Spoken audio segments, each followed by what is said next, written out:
Vous écoutez Alger Chaîne 3, le journal. Dans l'actualité, le déplacement du ministre des Affaires étrangères en Tunisie en sa qualité de représentant du président de la République. Il sera reçu par le président Saïed. La diplomatie algérienne réagit suite à la confirmation de la position américaine vis-à-vis de la question sahraoui. Alger regrette cette démarche. La dégringolade du prix du baril consécutive à la mise en application des surtaxes américaines, c'est l'incertitude sur le marché de l'or noir. Financement de l'investissement, les patrons de plusieurs banques sont devant la commission spécialisée de l'APN ce mercredi. Massacre dans la bande de Raza, plus de 30 martyrs ce matin à Choujaïa. La répression se poursuit également en Cisjordanie. En sport, compétition africaine, en Ligue des Champions, le Mouloudia d'Alger joue en déplacement face à Orlando Pirates, alors qu'en Coupe de la CAF, l'USM Alger affrontera le CSC. Madame, Monsieur, bonjour. Chargé par le président de la République Abdelmadjid Tebboune, le ministre des Affaires étrangères est arrivé ce mercredi en Tunisie pour une visite officielle dans le cadre du renforcement des relations bilatérales. Ahmed Attaf sera reçu lors de sa visite par le président Kais Saïed et devrait tenir une séance de travail avec son homologue Mohamed Ali Al-Nafti. La question sahraoui relève d'un processus de décolonisation inachevé. L'Algérie réaffirme sa position et regrette la position de Washington qui réaffirme son soutien au plan d'autonomie comme seule solution au conflit sahraoui. Oui, dans un communiqué diffusé ce mercredi par le ministère des Affaires étrangères, l'Algérie précise avoir pris connaissance de l'annonce du département d'État américain qui réaffirme son soutien au plan d'autonomie du Maroc au Sahara occidental occupé et sa prétendue souveraineté sur ce territoire comme seule solution au conflit dans la région. L'Algérie regrette la confirmation de cette position de la part d'un membre permanent du Conseil de sécurité dont il est normalement attendu qu'il témoigne d'un respect de la légalité internationale de manière générale et des résolutions du Conseil de sécurité de manière particulière. L'Algérie, dans ce communiqué du ministère des Affaires étrangères, réaffirme que la question du Sahara occidental relève fondamentalement d'un processus de décolonisation inachevé et d'un droit à l'autodétermination inaccompli. En effet, le Sahara occidental demeure un territoire non autonome au sens de la Charte des Nations Unies et le peuple de ce territoire demeure titulaire du droit de disposer de lui-même tel que consacré par la résolution 1514 de l'Assemblée générale des Nations Unies portant déclaration sur l'octroi de l'indépendance au pays et au peuple colonisé.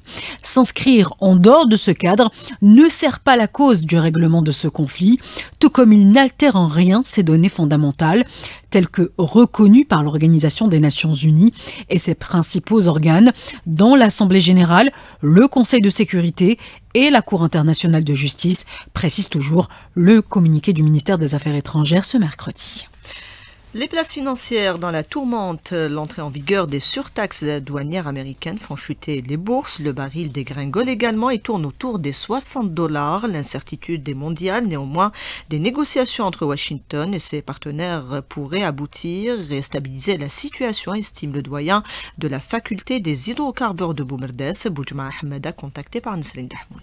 L'imposition de ces taxes douanières permettent aux États-Unis peut-être pour le moment donc de discuter avec force avec ses partenaires, mais le problème qui reste c'est avec la Chine où justement la Chine persiste dans sa position, elle essaie donc d'appliquer la réciprocité avec les États-Unis et là je pense qu'avec la Chine ils vont trouver donc des moyens dans le futur pour apaiser la situation parce que si ça continue comme ça c'est la récession totale économique dans le monde entier. Même les États-Unis vont être sanctionnés par leur position, par ce qu'ils sont en train d'imposer aux autres. Je pense que les choses vont se régler le plus vite possible. Il y a un affolement dans le monde entier et même les partenaires les plus stratégiques, le Canada, le Mexique avec les États-Unis sont en train de négocier pour trouver des solutions et je pense que les autres pays de l'Europe vont suivre.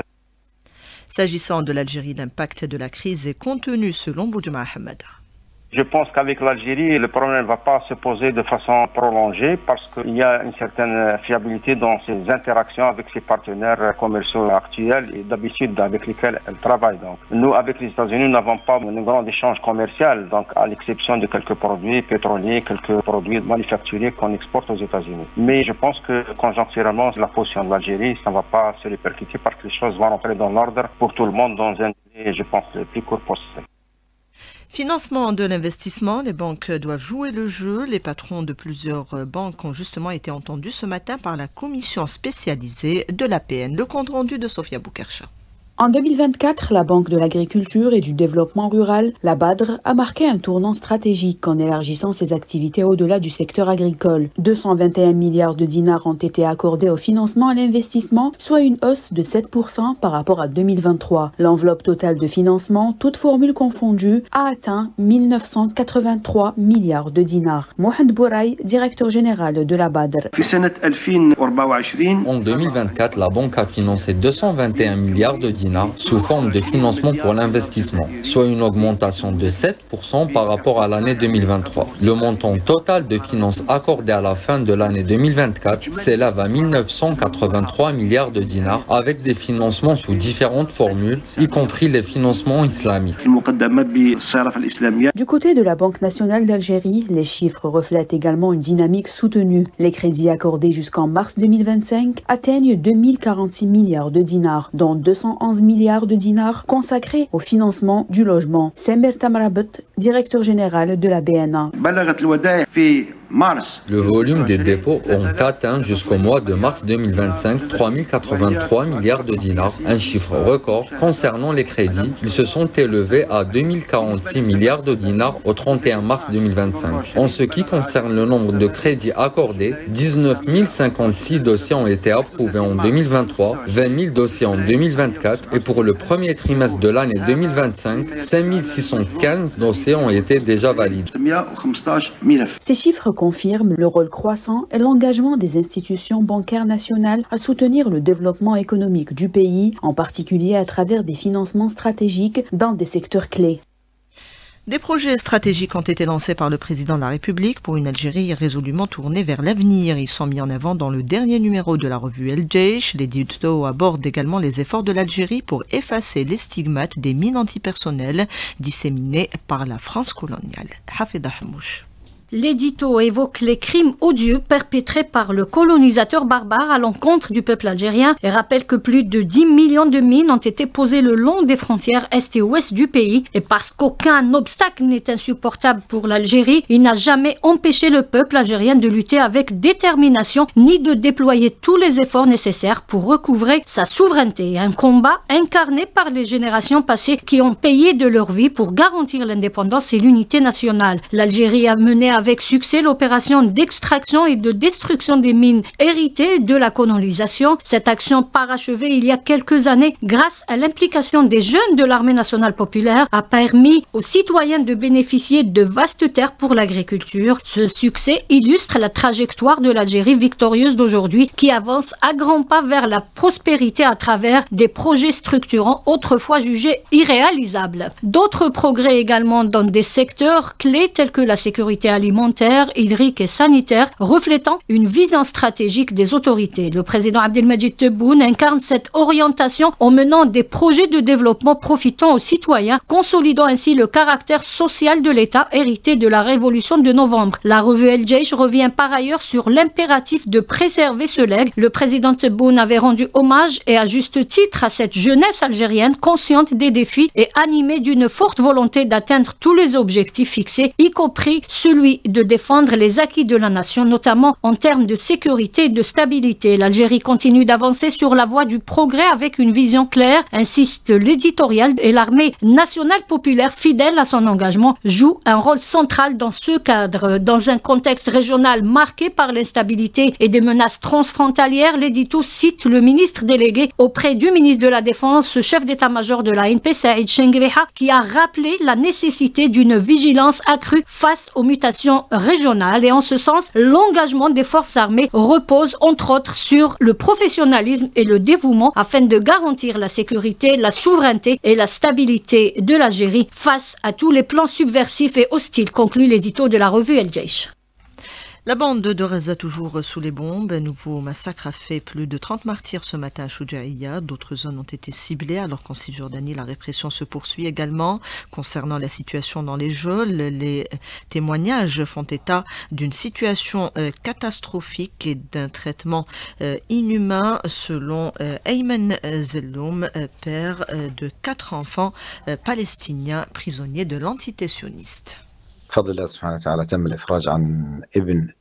Grâce à Dieu, mon fils a été libéré dernièrement. Mon frère, lui aussi, est sorti des geôles sionistes et a été éloigné vers l'Égypte. Il était dans un état catastrophique. Dans toute l'histoire de l'humanité, aucun prisonnier n'a vécu ce genre de calvaire. Et si ce n'était pas nos frères qui les ont libérés et qui ont supporté tous ces génocides, ils seraient encore là-bas. Hier, un des prisonniers palestiniens a demandé à son avocat de le faire sortir de cet enfer. Parmi les tortures qu'ils subissent, le manque de nourriture, de médicaments et de sommeil.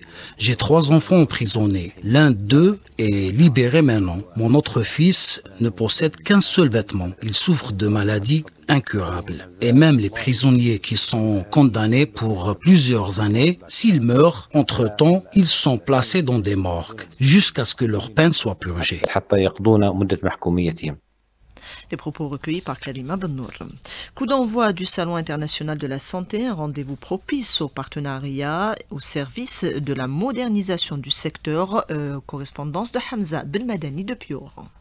La 27e édition du Salon international de la santé CIMEM s'est ouverte aujourd'hui au centre des conventions d'Oran pour 4 jours d'échanges d'innovation et de synergie autour des nouvelles découvertes médicales et de la modernisation du système de santé algérien. L'ouverture de cet événement a été faite par l'Ouali d'Oran et le secrétaire général par intérim du ministère de l'Industrie pharmaceutique avec plus de 630 firmes de 38 pays présentes à cet événement, dont 30 entreprises étrangères et un pavillon de 11 entreprises russes. Cette édition est marquée par une ambition forte visant à accélérer la transition vers une santé connectée, moderniser les infrastructures et renforcer les partenariats internationaux, notamment entre l'Algérie, ses voisins africains et ses partenaires asiatiques et européens. D'Oran, Mohamed Hamza Belmadani, Alger, Chan 3.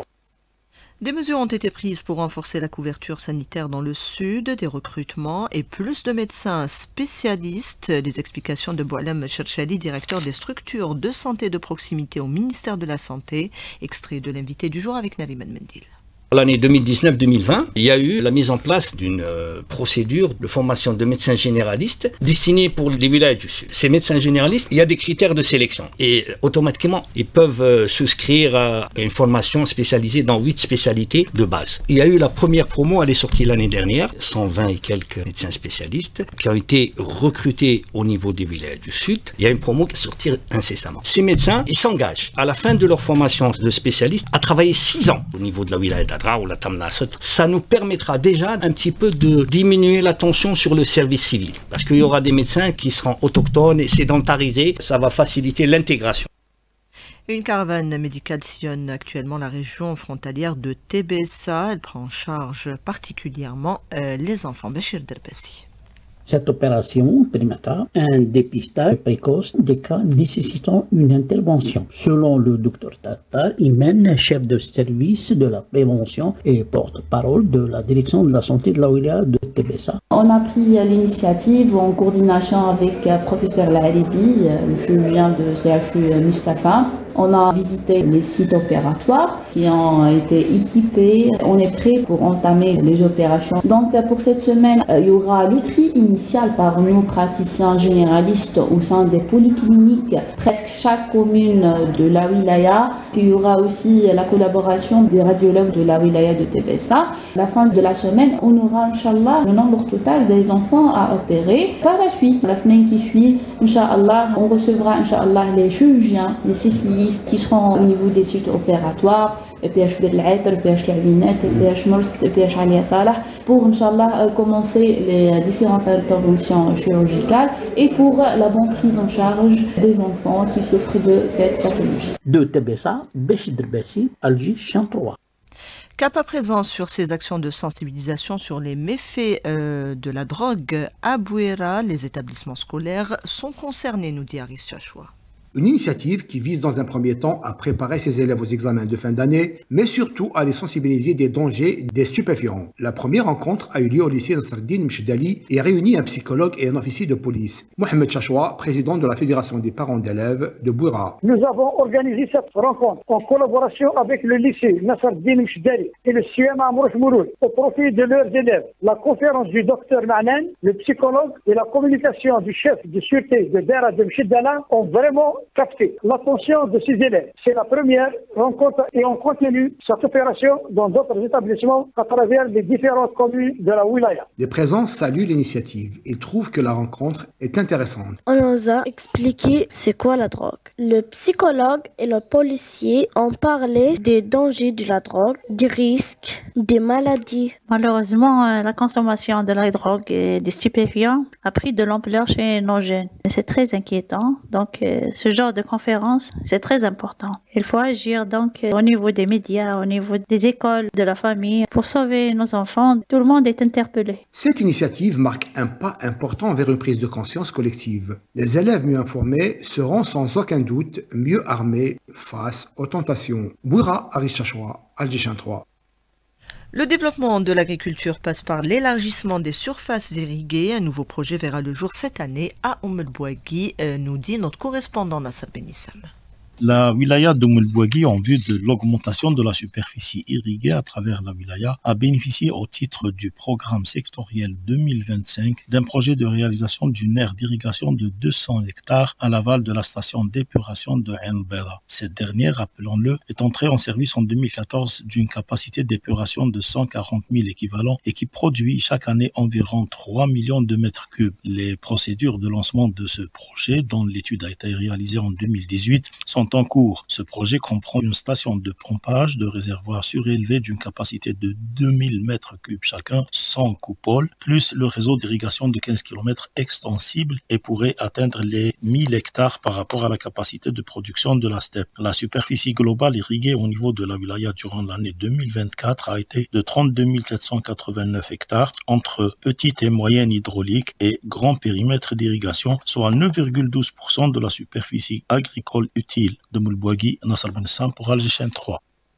Un hommage appuyé à Rabah Betat, le quotidien Al-Moudjahed a organisé ce matin une conférence pour revenir notamment sur le parcours du Moudjahed. Compte rendu de Lina Adouche. Figure emblématique de la lutte pour l'indépendance, Rabah Betat a joué un rôle déterminant au cours de la Révolution, nous dit Saliha Dufal, Moudjahida. C'était d'abord, il faut le rappeler aux jeunes générations, un des 6 qui ont déclenché la Révolution de novembre 54. Et il était également un des 9. Ça, pour l'histoire très récente de 62. Il a commencé avant le 1er novembre 54. Il était militant de l'OS et à ce niveau-là, il a eu à parcourir toute l'Algérie et à travailler avec les militants d'abord du PPA, du MTLD. Donc il a une longue carrière militante. Ensuite, à la veille du 1er novembre 54, après avoir assisté à la réunion du Clos Salambier et avoir fait partie donc du groupe des 6, il avait été chargé de l'Algérois. Et Rabah Betat a eu la tâche ô combien difficile de déclencher la révolution dans l'Algérois. Donc ça a été l'initiateur de toutes les actions qui se sont déroulées à partir du 1er novembre 54. Malheureusement, Rabah Betat a été arrêté assez rapidement. Quand il a été conduit en prison, il a eu l'occasion de rencontrer d'autres dirigeants de la révolution algérienne qui avaient été arrêtés dans un avion et c'était le premier acte de piraterie aérienne fait par la France coloniale. Homme de consensus, militant de la première heure, Rabah Betat demeure une figure emblématique de l'histoire de l'Algérie.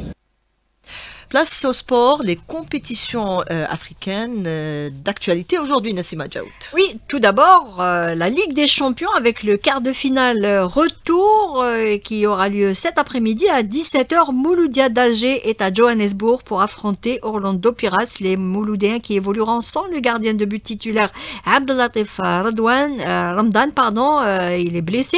Battu 1-0 au stade du 5 juillet, le Mouloudia d'Alger est dans l'obligation de gagner par 2-0.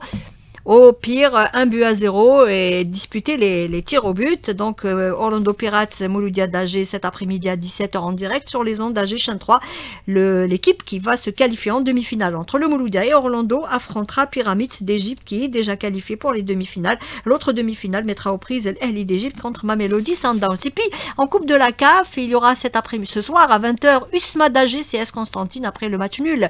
Un but partout la semaine dernière au stade de Cheikh Hamlaoui de Constantine. L'USMA d'Alger part avec un léger avantage puisque le CSC devra impérativement marquer pour espérer se qualifier au prochain tour. Donc USMA d'Alger CSC également en direct sur les ondes d'Alger Chaîne 3 à partir de 20h. Je rappelle que il y aura l'équipe qui va se qualifier en demi-finale affrontera soit Berkane soit la SEC Mimosa qui vont s'affronter ce soir en match retour. 1-0 pour Berkane au match aller. Il y aura également Simba Sport contre Al Masry d'Égypte, Zamalek d'Égypte contre Stellenbosch d'Afrique du Sud. Et là, on connaîtra les derniers qualifiés pour les demi. Merci Nassima Djaout. On retrouvera Karima Benour juste après l'appel à la prière pour la météo. Il est 12h50.